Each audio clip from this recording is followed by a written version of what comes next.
Vem cá, por que ninguém está falando dessa heresia aqui? Todos pecaram? É a regra criada por Deus. Quem faz a regra, abre também a exceção. Nobre padre é alagoano, e eu vou falar como nordestino também. Oxe, homem, tu não tem vergonha na tua cara não, é? O que tu disse, rapaz? Deus é todo-poderoso para criar a regra e Deus é todo-poderoso para criar a exceção. Quanta heresia, né, padre? Deus não faz regra com exceção. Deus não tem meio termo. Deus não brinca de fazer regras e nem doutrinas. Deus não é como a Igreja Católica Romana. Se você diz que Maria Santíssima foi concebida com pecado, Jesus morou num templo manchado pelo pecado e para ele se aplicaria em pecado minha mãe me concebeu. E aí, vai encarar?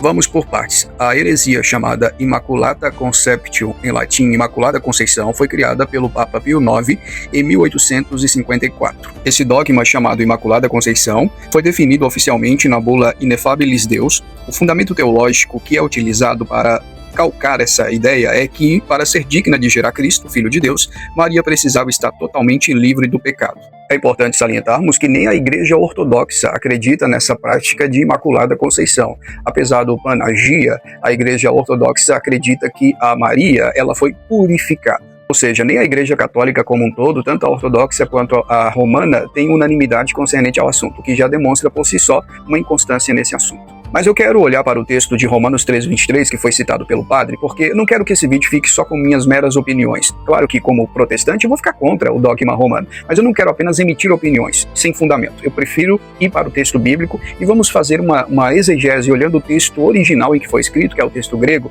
e ver do que Paulo está tratando ali em Romanos capítulo 3, versículo 23. Pantesga remarton kai hiterontai tes doxestor feu, porque todos pecaram e destituídos estão da glória de Deus. O termo pantes aqui no grego é um adjetivo plural nominativo masculino, que identifica aqui em especial todos sem exceção.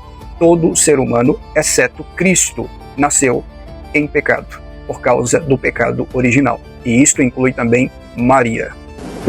Você é capaz de sustentar que a mãe de Deus, manchada pelo pecado, Deus Santo, habitou num templo manchado pelo pecado? O fato de Jesus ter sido gerado no ventre de Maria não torna Maria santa ou engrandece o argumento de que Maria é santa, muito pelo contrário. O fato dela gerar o Filho de Deus demonstra claramente a santidade do Filho de Deus, que nasceu sem pecado, nascimento virginal. O propósito do texto em todos os evangelhos, especialmente Mateus, Marcos e Lucas, que são os evangelhos sinóticos, é ressaltar que Cristo é santo e não que Maria é santa. O fato de Jesus ter nascido em um parto virginal indica que ele é santo, não que Maria é santa.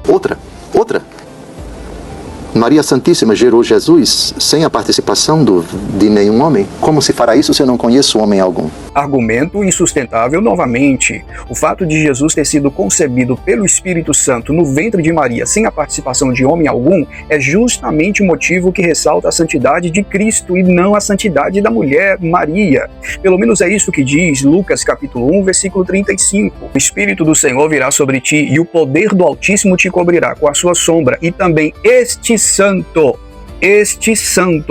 que há de nascer será chamado Filho de Deus. Lucas deixa claro que ela recebe o poder do Altíssimo enquanto chama Jesus de santo. Outra coisa é que em Lucas capítulo 1, Maria é chamada de cheia de graça. A expressão grega kecharitomene, cheia de graça, não significa sem pecado, muito pelo contrário, significa não merecedora da salvação. A graça significa favor não merecido, ou seja, apesar de seus pecados, ela recebeu a graça divina. E no próprio Magnificat, ela mesma reconhece que precisa de um Salvador. E meu espírito se alegra em Deus, o meu Salvador. Ela foi salva. Salva de quê? Dos seus próprios pecados, ao receber graça. Portanto, queridos, tanto a hiperdulia mariana como conceitos de Teotocos do Concílio de Éfeso em 431 d.C., por exemplo, demonstra claramente que a Igreja Romana se afastou há muitos séculos do Evangelho da Graça de Cristo, promovendo a adoração a Maria e não a adoração a Jesus como o próprio Deus encarnado.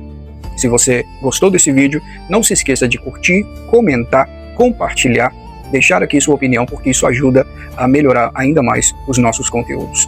Deus abençoe você.